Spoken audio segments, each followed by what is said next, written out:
ओहूं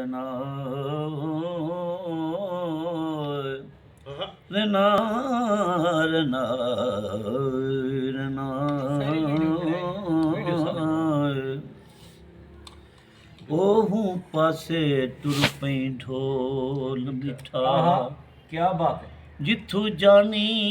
वापस वलना नहीं शादाब चमन हाथें होंदे बिन माली हरगज फलना नहीं मेरी आस दा दीवा बुझ गए ई वर तोड़ हयाती बलना नहीं परवाना जितना बचदा रहे पर लेख मथे दा टलना नहीं बर्बाद घर नजर दे बेमाते खावन कुगेड़ा आवे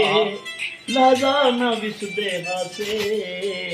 तेरी याद बहु सतावे ही इंतजार दे विच ही इंतजार दे विच ढल गिन इवें जवानियां खैर होवे उस्ताद जी दे बगैर मेरा चन लंघ गिन रुतां सुहानियां बर्बाद घर नजर दे वड्डी हयाती।